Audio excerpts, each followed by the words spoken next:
An old man hunched and weathered shuffles along the pristine marble plaza of the Hemlock Tower, a skyscraper that pierces the clouds like a needle of glass and steel. His clothes are frayed, his hands tremble slightly as he clutches a nearly empty coffee cup. Security guards watch him with wary eyes, their hands inching towards their radios. They see a vagrant a problem to be moved along. What they don't see, what no one sees, is that this man in his threadbare coat owns the very ground they stand on.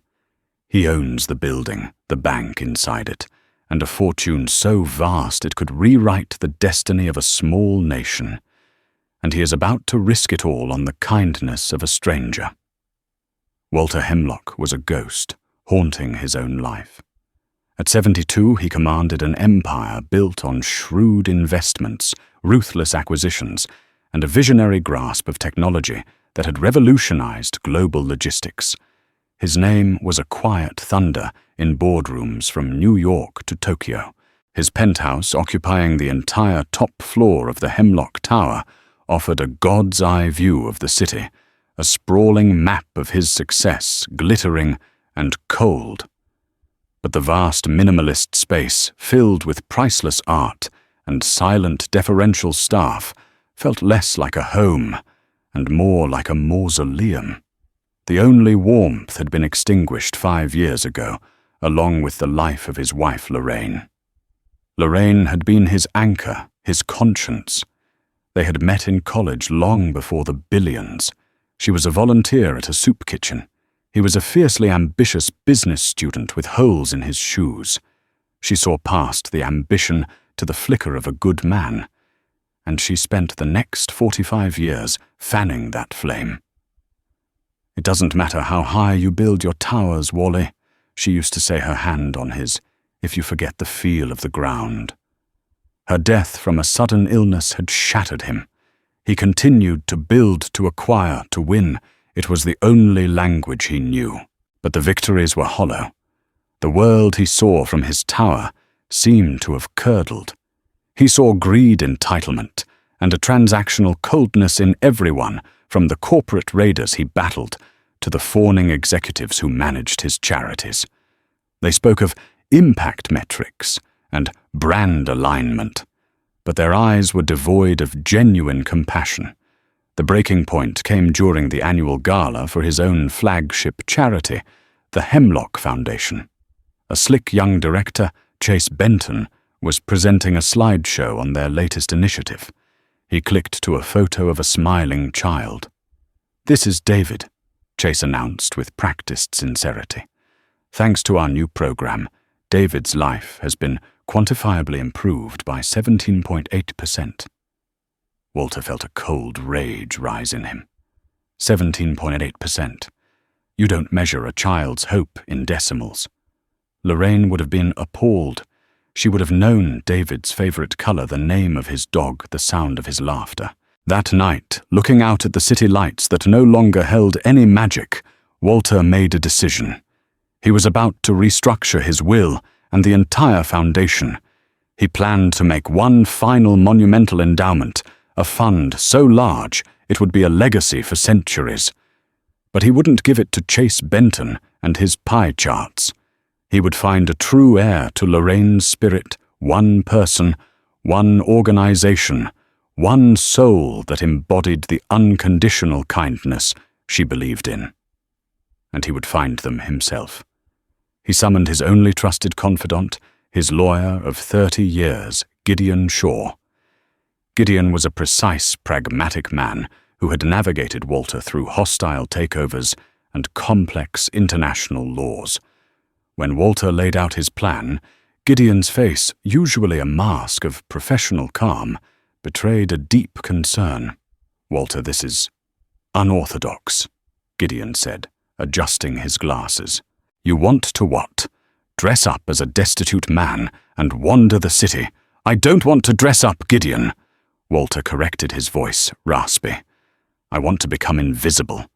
I want to see how the world treats a man who has nothing to offer them. No influence, no money, no name. just a person in need. Lorraine always said that character isn't how you treat the person who can write you a check. It's how you treat the person who can't even afford a cup of coffee. The risks are enormous, Gideon argued. Your safety, your health. The board would have an aneurysm if they knew. We can vet charities through the proper channels. Private investigators, financial audits. I've done that my whole life. Walter slammed a hand on his mahogany desk, the sound echoing in the cavernous office. And all I've found are polished professionals who are experts at seeming virtuous. I'm not looking for a perfect audit. I'm looking for a pure heart. I want to feel it. The plan was meticulous. For a month, Walter studied the city's forgotten corners. He worked with a theatrical makeup artist to create a look that was not a caricature, but a study in hardship. Sunspots, broken capillaries, a believable pallor. He acquired clothes from a second-hand store, a worn-out flannel shirt, scuffed work boots, a thin jacket with a faulty zipper. He practiced a slower, shuffling gait, a slight tremor in his hand. He left his Rolex, his custom-tailored suits, and his identity locked away. He became Arthur, an old man with no past and a bleak future. Gideon, under protest, arranged for a discreet security detail to follow him at a distance, a ghost watching a ghost. "Where will you even start?" Gideon asked, his voice heavy with resignation on the first morning of the experiment. Walter looked down at his calloused, transformed hands. "I'll start where a man like Arthur would start," he said. "Looking for a cheap meal, a little warmth, a place where no one knows my name." The Bluebird diner was a relic from another time, nestled between a laundromat and a pawn shop, on a street that progress had largely ignored. Its neon sign, a once vibrant bluebird, flickered erratically, one wing perpetually dark. Inside, the air was thick with the smell of frying bacon-stale coffee and the quiet desperation of a Monday morning. The vinyl on the booth seats was cracked, and a low, weary murmur provided the soundtrack. For 3 days, Walter, now fully embodying the persona of Arthur, had been navigating the city's underbelly. He had been ignored, shooed away from storefronts, and looked at with a mixture of pity and disgust. The invisibility he'd sought was more profound and chilling than he had imagined. It was a cold, heavy blanket of disregard. On the 4th day, drawn by the promise of affordable coffee, he pushed open the heavy glass door of the Bluebird diner. A small bell chimed, announcing his arrival. Every head in the small establishment swiveled for a moment. Conversations paused. He was an anomaly in their routine, a new face, and a shabby one at that. He felt the weight of their collective gaze, and instinctively hunched his shoulders, pulling his thin jacket tighter. A man with a greasy apron and a sour expression behind the counter, the manager, Mr. Peterson, narrowed his eyes. "Table for one." He grunted, his tone suggesting it was an inconvenience. Before Walter could answer, a voice clear and unbothered cut through the silence. "Right this way, sir. There's a booth by the window." Walter turned to see a young woman. She was probably in her early 20s, with tired eyes that still held a spark of light.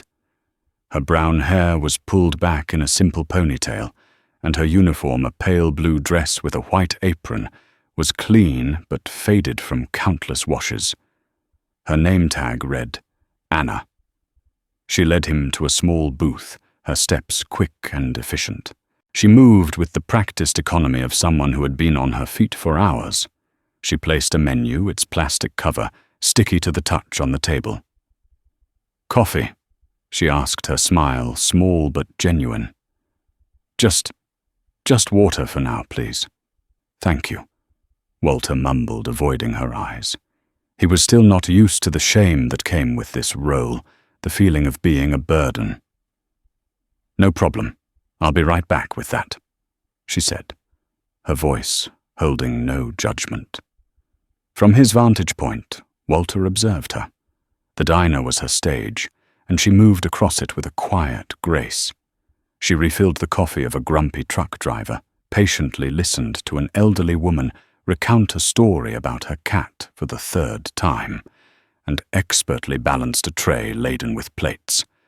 She was a whirlwind of quiet competence.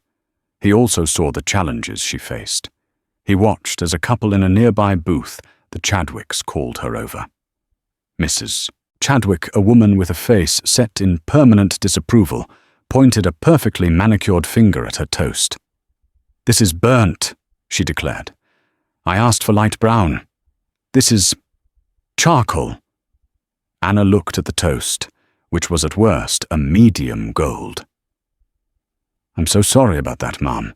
Let me get you a fresh order right away." "See that you do," Mr. Chadwick added, not looking up from his newspaper. Anna took the plate without a word of complaint and returned to the kitchen. Walter saw her shoulders slump for just a second before she straightened them and pushed through the swinging doors. The manager Peterson watched the entire exchange, his arms crossed. He then stalked over to Anna as she came out with the new toast. "Kowalski," he hissed, his voice low but sharp. "Stop coddling them. The customer is always right, but these two are milking it.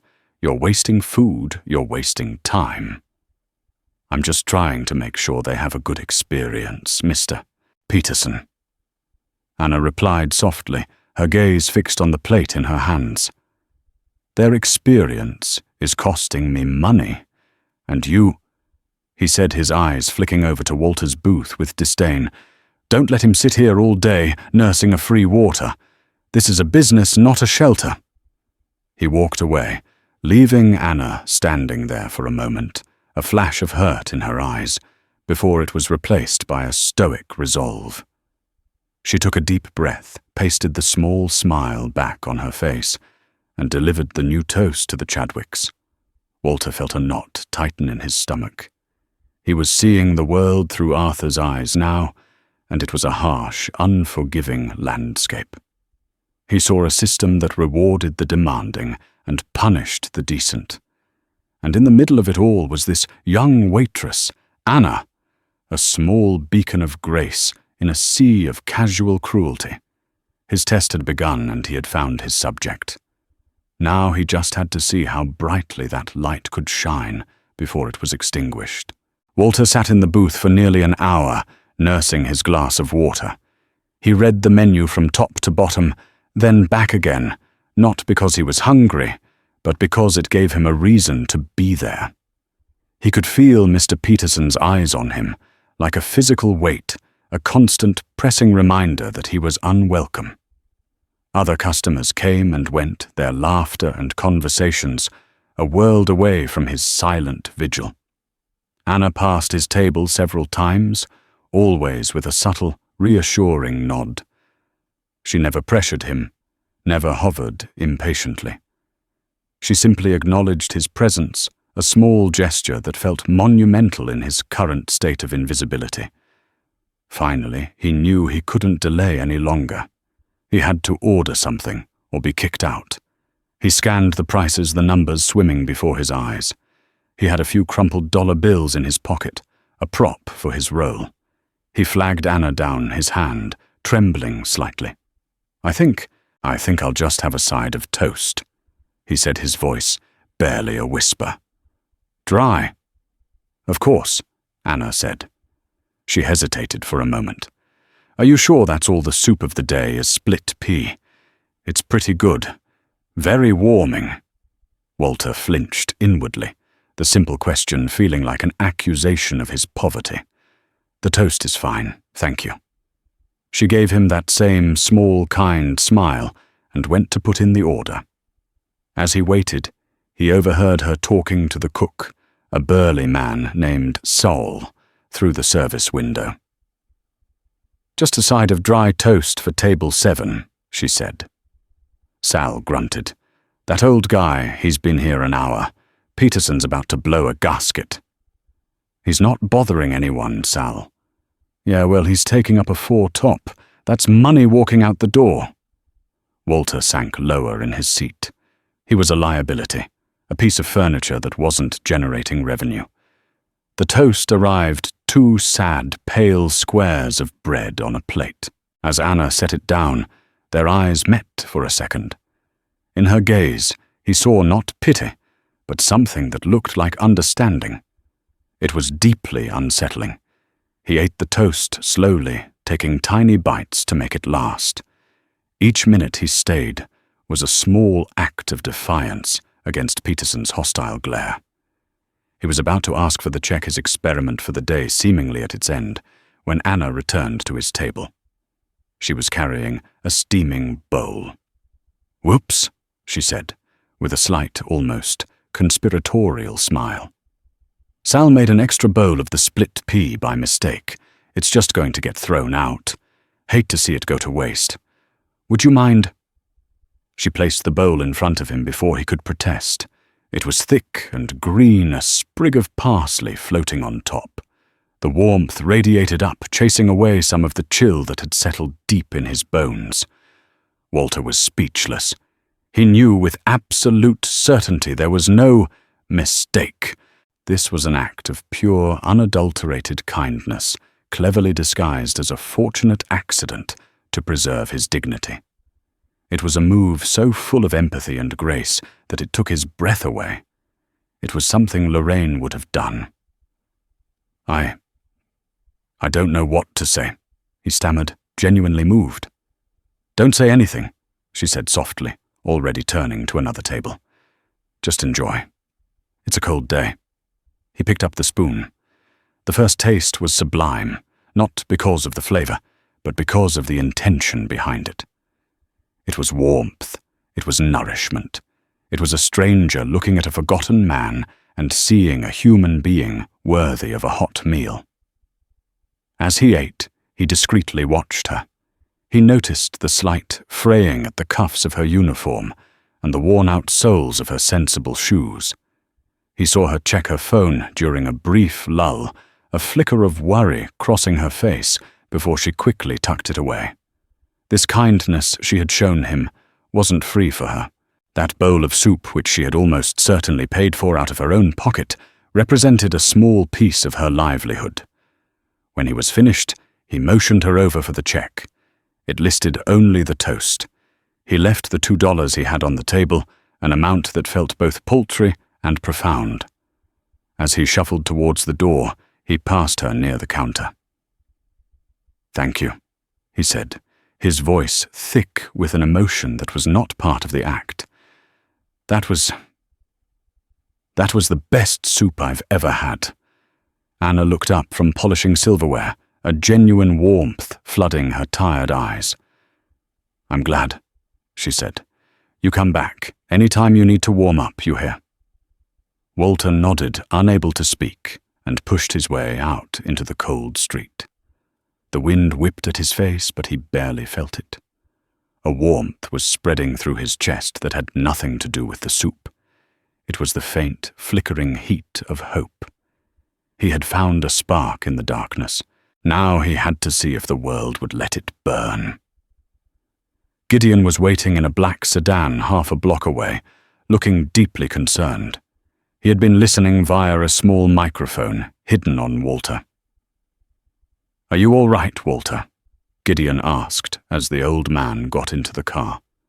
Walter leaned his head back against the plush leather seat, the contrast with the last few hours jarring. He was silent for a long moment, the sounds of Anna's voice, Peterson's hiss, and the clatter of the diner still echoing in his ears. "The soup was a mistake, Gideon," Walter said, his voice rough. "I heard. A kitchen error." "No," Walter said, turning to his friend, his eyes clearer and more focused than they had been in years. "That was her mistake. She made the mistake of being kind to the wrong man. And now I'm going to find out just how much that kindness is going to cost her." Walter returned to the Bluebird diner every day for the next week. He became a fixture in the corner booth, a silent, shabby ornament of the late-morning rush. He always ordered the same thing, one coffee, which he would make last for hours. He was pushing the boundaries, testing the limits of Anna's patience and Peterson's tolerance. Each day, Anna treated him with the same unwavering courtesy. She kept his cup filled, never rushed him, and would occasionally ask, "How are you today, Arthur?" The simple question, the use of the name he'd given her, was a thread of connection in his lonely performance. He would just nod and offer a weak smile, the character of Arthur, becoming a second skin. Meanwhile, Mr. Peterson's hostility grew with each visit. Walter could see him, muttering to the other staff, gesturing towards his booth. The manager began seating new customers as far away from Walter as possible, as if his poverty were a contagious disease. On Wednesday, Walter witnessed a scene that sharpened the focus of his test. A young mother came in with a crying toddler. The child was overwrought, knocking over a salt shaker and wailing. The other patrons, including the Chadwicks who were there again, shot the mother looks of pure venom. Peterson was marching towards their table, a thundercloud on his face, ready to ask them to leave. Before he could get there, Anna intervened. She knelt by the child's high chair, her face level with his.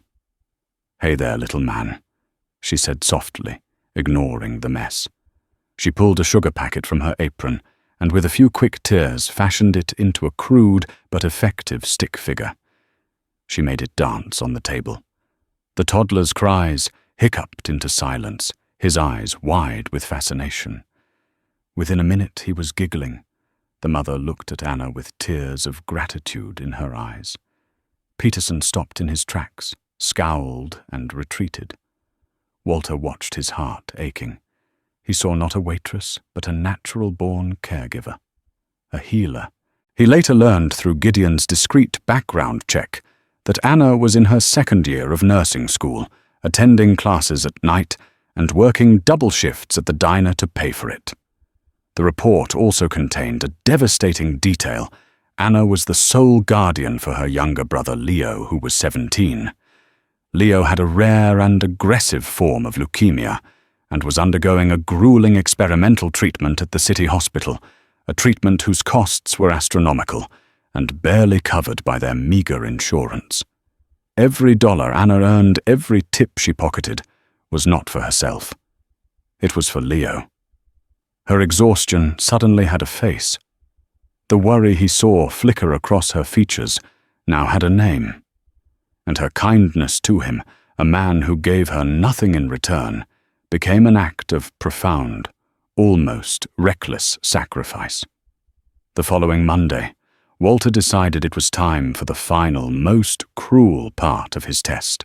He had to see what would happen when her compassion directly collided with her own survival. He sat in his usual booth, nursing his coffee until the lunch rush was over. The diner was nearly empty. He waited until Anna was clearing a nearby table, then he called her over. "Miss, I'm afraid I have a problem," he said, his voice laced with practiced panic. "What's wrong, Arthur?" she asked, her brow furrowed with concern. "My wallet," he said, patting the pockets of his thin jacket with trembling hands. "It's gone. I must have dropped it. Or perhaps—" He let the implication of it being stolen hang in the air. "I can't pay for my coffee." He looked down at the table, a perfect picture of shame and fear. The bill was only 150 talu. Anna's face softened. "Hey, don't you worry about that. It's on me. It's just a coffee." But before she could wave it away, Peterson emerged from the back office, his eyes like a hawk's. He had been waiting for this. "What's going on here?" he demanded, striding over to the table. "It's nothing, Mr. Peterson. A misunderstanding," Anna said, quickly trying to shield Walter. "I heard him." Peterson sneered. "He can't pay. I knew this would happen. He's been casing this place for a week." "That's not true," Anna insisted. "He lost his wallet." "Oh, he lost his wallet," Peterson mocked. "That's a new one. I'm calling the police. This is theft of services." He reached for the phone behind the counter. Walter's blood ran cold. This was not part of the plan. Gideon's security team would have to intervene, exposing everything. But he held his character, his face a mask of terror. "No, please!" Anna cried out, stepping between Peterson and the phone. Her composure was gone, replaced by a desperate urgency.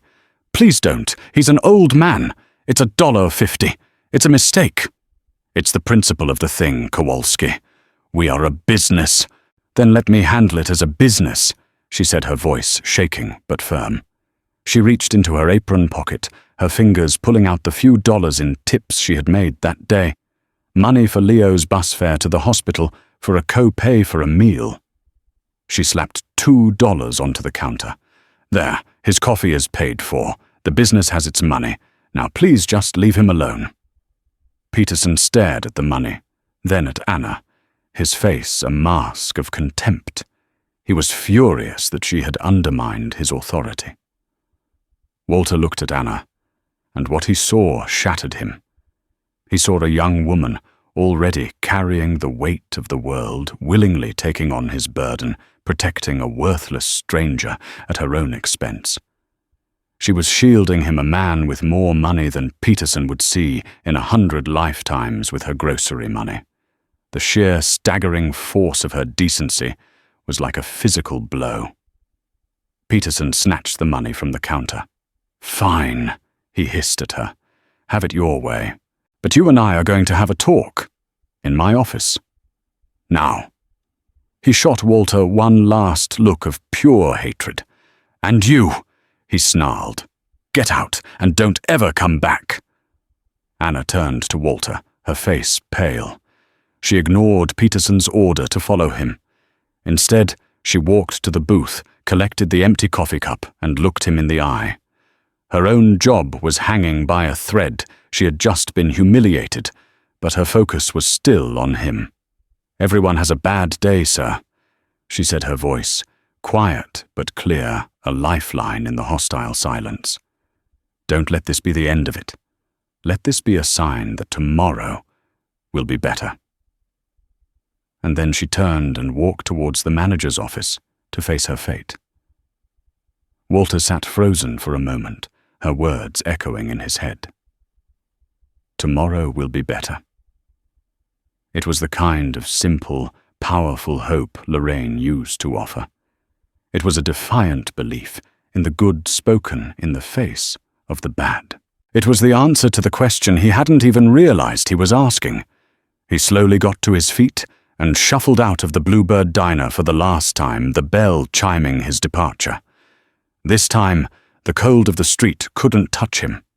He was burning with a righteous fire, and the tears that finally streamed down his face were not for Arthur's shame, but for Walter's discovery, and for Anna's sacrifice. Anna pushed open the door to Mr. Peterson's cramped, cluttered office. The air smelled of stale cigarettes and disappointment. He didn't ask her to sit. He just stood behind his metal desk, his arms crossed, letting the silence stretch into an uncomfortable eternity. "Do you have any idea how much of a liability you are, Kowalski?"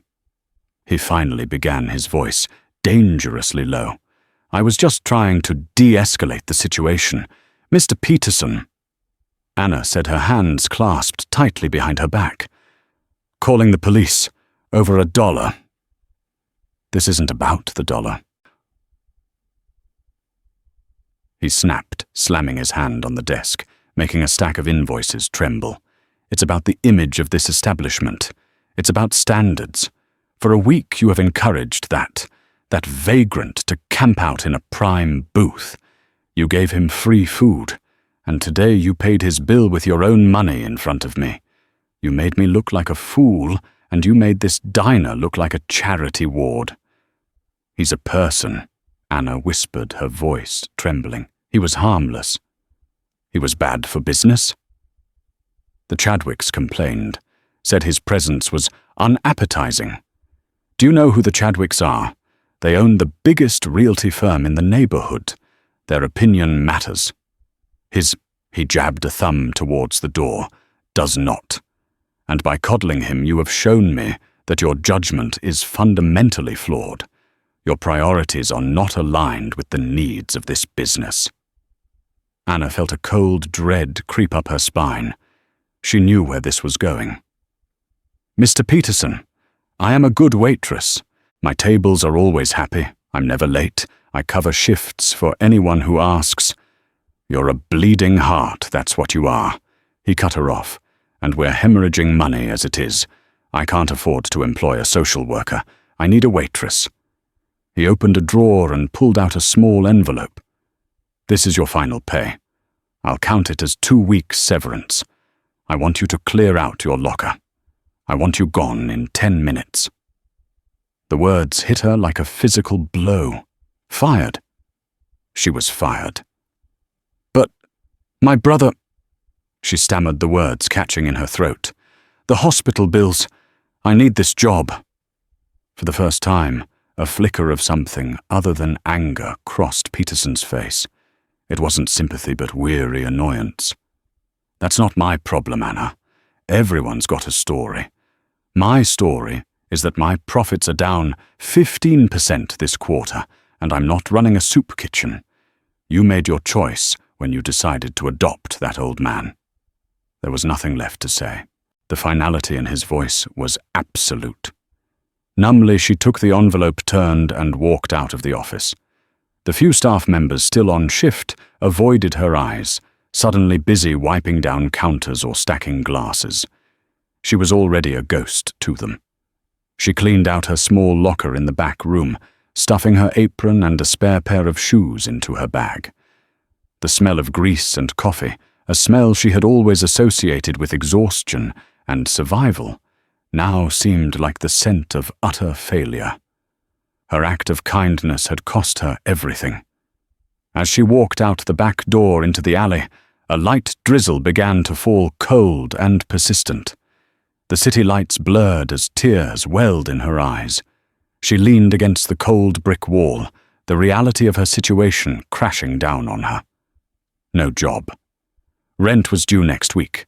Leo had a specialist appointment on Thursday that required a hefty co-payment up front.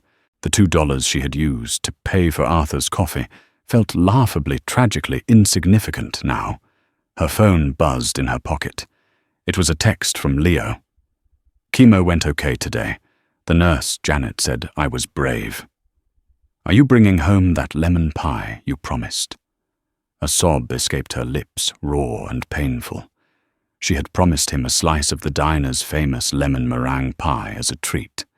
A small, simple promise she could no longer keep. She typed back a reply, her fingers fumbling on the screen. "Of course, running a little late.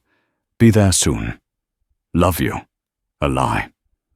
Another weight added to the crushing burden on her shoulders. She felt a wave of bitterness wash over her. Peterson was right. She was a bleeding heart, and she was bleeding out. Her compassion had been a foolish luxury she couldn't afford. That old man Arthur was probably already forgotten, warm in some shelter while she was out in the rain, jobless and terrified. For a fleeting, ugly moment, she wished she had just let Peterson call the police. She pushed herself off the wall and started the long walk to the bus stop, pulling her thin coat tighter. The city, which had always felt like a place of struggle, but also of possibility, now felt like a vast, indifferent machine designed to grind people like her into dust. The hope she had offered to a stranger just 30 minutes ago now felt like a cruel joke.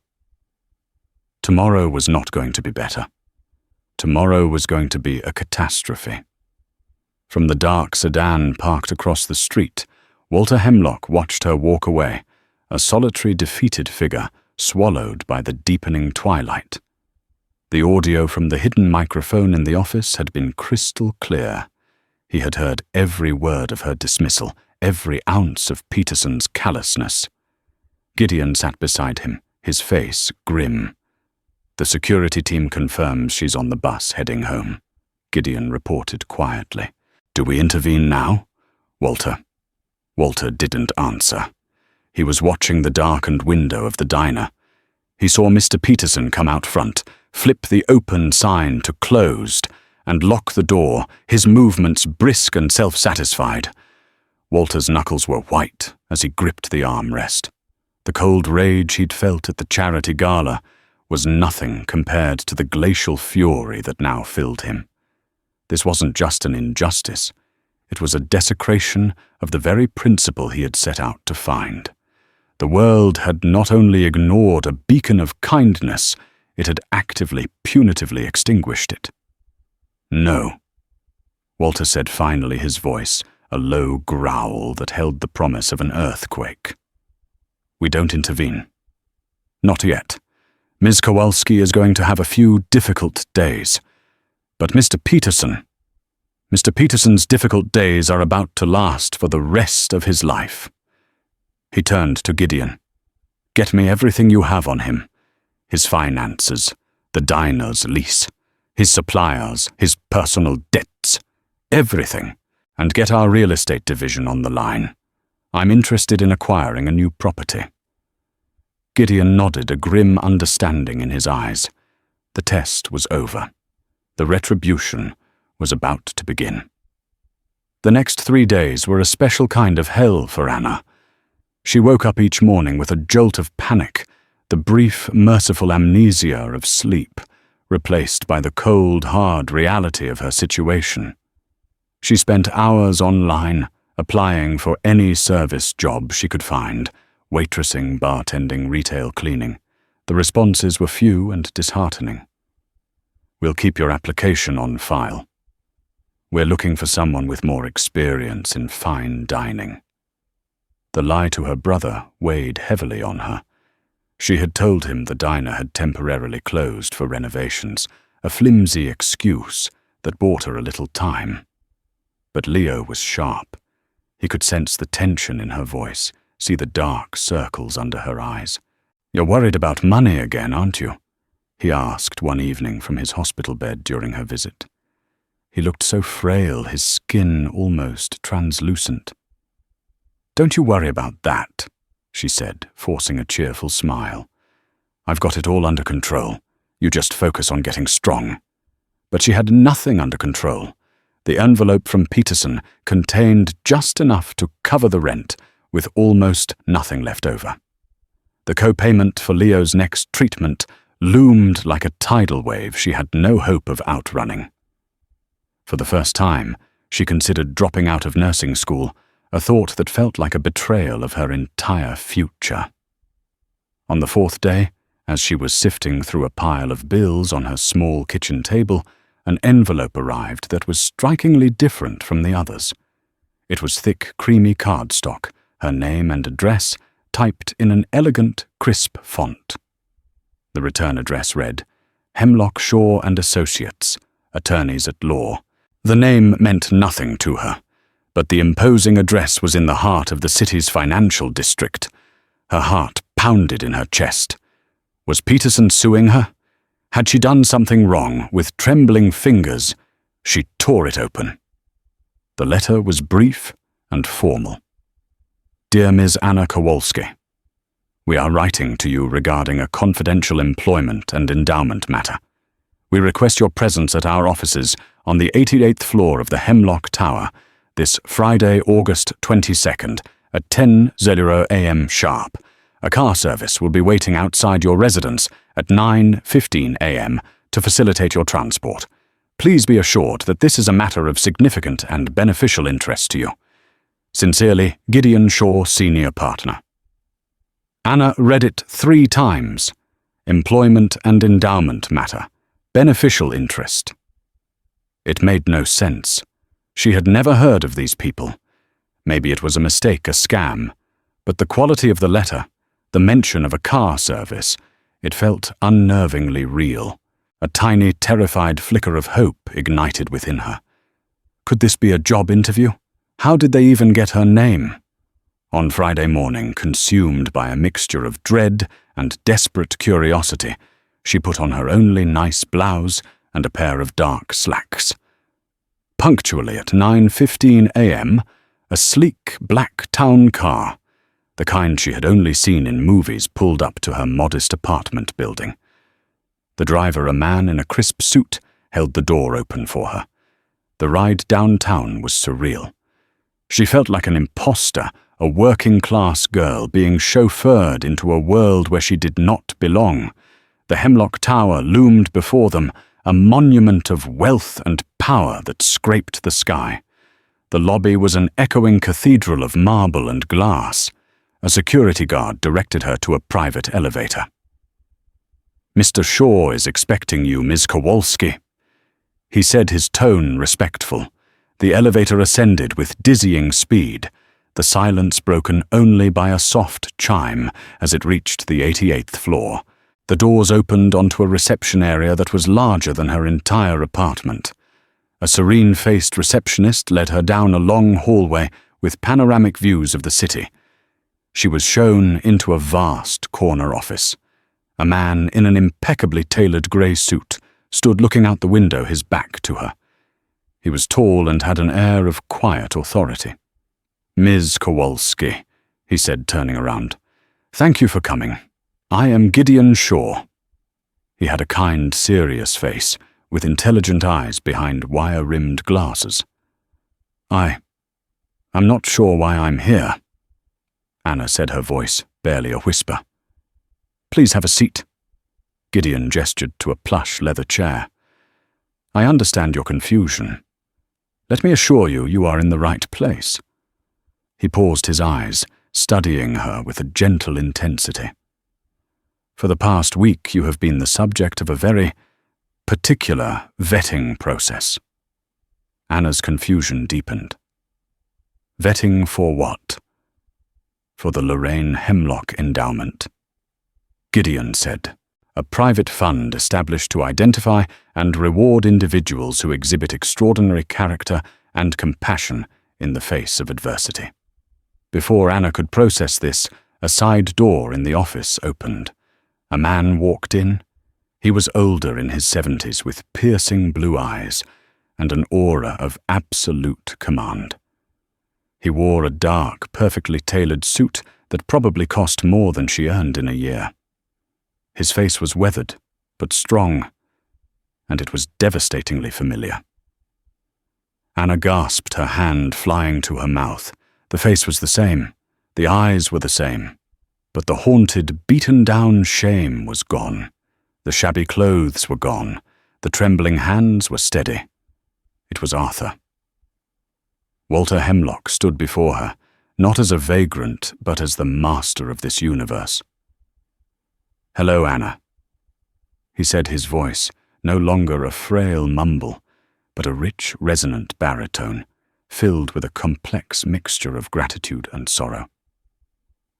"Or perhaps you know me better as Arthur." Anna could only stare her mind, struggling to reconcile the two images, the destitute old man from the diner and the powerful billionaire standing before her, the coffee cup, the soup, the lost wallet, the firing. It all clicked into place in a horrifying, brilliant rush. It had been a test. Her entire life had been unknowingly placed under a microscope. I don't understand," she breathed, tears springing to her eyes. "Was this some cruel, elaborate prank? I know this is a shock," Walter said, his voice softening. "Please let me explain." He gestured to a large screen on the wall. Gideon dimmed the lights. An image flickered to life. It was security footage from a camera so discreet Anna had never noticed it of the Bluebird diner. She saw herself serving the grumpy truck driver. She saw herself making the sugar packet man for the crying toddler. She saw herself bringing Arthur the bowl of soup. Then the audio came on. She heard the final awful confrontation with Peterson. She heard herself defending Arthur. She heard herself paying for his coffee. And she heard her own voice, clear as a bell, saying the words that had cost her so much. "Everyone has a bad day, sir. Let this be a sign that tomorrow will be better." The video ended. The lights came up. Walter Hemlock's eyes were glistening. He wasn't looking at her with the cold assessment of a billionaire, but with the profound, soul-shaking gratitude of the man she had saved from humiliation. For 5 years since my wife Lorraine passed, he said, his voice thick with emotion. I have been searching for the kindness she embodied. I looked for it in charities, in boardrooms, in the people who manage my fortune. I found nothing but polished self-interest. So I decided to look for it on the ground. I became a man with nothing to see if anyone would treat me like I was something. He took a step closer. Many people ignored me. Some were cruel. You were the only one who gave me dignity. You gave a man you thought had nothing a bowl of soup. You protected him from your bully of a boss, and you paid for his coffee with what was probably your grocery money. You sacrificed for a stranger. He paused, composing himself. But it was what you said, your words, that truly broke through. My wife used to say things like that. That simple, defiant hope. In that moment, you weren't just a waitress. You were the legacy I have been searching for. Anna sat in the leather chair, utterly stunned into silence. Tears streamed down her face, but they were no longer tears of fear or despair. They were tears of overwhelming, incomprehensible relief. The past week of agony, the fear, the shame, it had all been a prelude to this unbelievable moment. My brother. She finally managed to say the word, catching in her throat. Leo. Walter's expression softened even more. Gideon's report was very thorough, Anna. I know everything. I know about your night classes for nursing school. I know about Leo's leukemia. I know about the experimental treatment, the mounting bills, the reason you work double shifts and live on next to nothing. Your kindness to me wasn't just a casual gesture. It was a profound sacrifice. You gave from your need, not just your surplus. He walked over to the large mahogany desk and picked up a thick portfolio. He placed it gently on the table in front of her. This is the Lorraine Hemlock Endowment, he said. It's not a cash prize, Anna. It's a new beginning. Your beginning. With trembling hands, she opened it. The first page was a letter establishing a private, fully funded trust in her name. The numbers were so large they seemed unreal, more like a phone number than a sum of money. But it was the pages that followed that truly took her breath away. There was a file from the admissions office of Johns Hopkins Hospital in Baltimore, one of the world's leading cancer treatment centers. It was a full, unconditional acceptance of Leo Kowalski for transfer and treatment, with a note specifying that all costs, medical travel and accommodation for his family, were to be covered indefinitely by a private benefactor. The next file was from her own nursing school. Her student loans had been paid in full. A full scholarship was endowed in her name to cover the remainder of her degree and any advanced studies she wished to pursue. The final section contained the deed to a 3-bedroom condominium in a quiet, safe neighborhood, just a 10-minute walk from the city's best park. It was registered in her name. Free and clear. You are a healer, Anna, Walter said softly, watching her face. You were born to care for people. You shouldn't be worrying about rent or tuition. You should be focused on your gift. This, he gestured to the portfolio, is just removing the obstacles so you can do what you were meant to do, and you can do it without the weight of the world on your shoulders. He continued, you don't have to worry about Leo's medical care ever again. He will receive the best treatment money can buy. You will have a safe, comfortable home. You will finish your degree and become the incredible nurse you are destined to be. Anna looked up from the documents, her vision blurred by tears. She looked at this man, this billionaire, this titan, this lonely old widower, and she saw the truth of his words. This wasn't charity. It was an investment in a future he had almost lost faith in. Why? She whispered. Why do all this for me? Because you did something for me. Walter replied, his own voice cracking. He pulled a worn leather wallet from his suit jacket, not the prop wallet from the diner, but his own.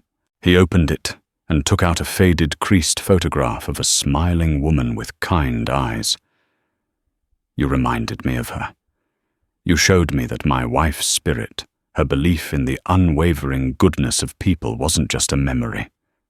It's alive. It's in you. He put the photo away. As for the Bluebird diner, he added a hard edge, returning to his voice. You don't need to worry about Mr. Peterson. As of 9:00 a.m. this morning, I am the new owner of the building he leases. His lease has been terminated effective immediately for multiple labor and health code violations that my legal team was delighted to uncover. And the diner itself will be repurposed. Gideon spoke up for the first time. We are turning it into the Lorraine's Kitchen, he explained. A non-profit restaurant providing free, high-quality meals to the city's needy. It will be staffed by professionals paid a living wage and funded in perpetuity. We were hoping, he added with a slight smile, that once you finish your nursing degree, you might consider sitting on its board of directors. It was too much. A new life for her, a cure for her brother, a legacy for a good woman she'd never met, and justice for a man who had wronged her. Anna finally broke, burying her face in her hands and sobbing, letting go of years of pent-up fear and struggle. Walter didn't rush her. He simply stood by a quiet, paternal presence, allowing her the space to release it all. When her sobs subsided, she looked up, her face tear-streaked, but her eyes shining with a light that had never been there before. "Thank you," she said, the two words carrying the weight of a lifetime. "You have no idea what you've done." "Oh, I think I do." Walter Hemlock said, a genuine warm smile finally reaching his eyes. "You showed me that my wife was right about the world, and now I get to prove it. You showed me tomorrow would be better, Anna. Now let's go make it happen." In a world that often feels cold and transactional, the story of Walter Hemlock and Anna Kowalski is a powerful reminder that our true worth is not measured by our bank balance, but by our capacity for compassion. Anna's simple act of kindness, offering dignity and a bowl of soup to a man she believed had nothing, turned out to be the most valuable investment she ever made. She wasn't trying to win a prize. She was simply being human. And in doing so, she changed not only her own life and her brother's, but also healed the wounded heart of a man who had lost his faith in humanity. Her story proves that the smallest gestures can create the largest ripples, and that true character shines brightest when no one is watching. What will your ripple be today? If this story moved you, please give this video a thumbs up and share it with someone who needs a reminder of the power of kindness. Don't forget to subscribe and hit the notification bell so you never miss another story that inspires and uplifts. Leave a comment below, sharing a time when a small act of kindness made a big difference in your life. Thank you for watching.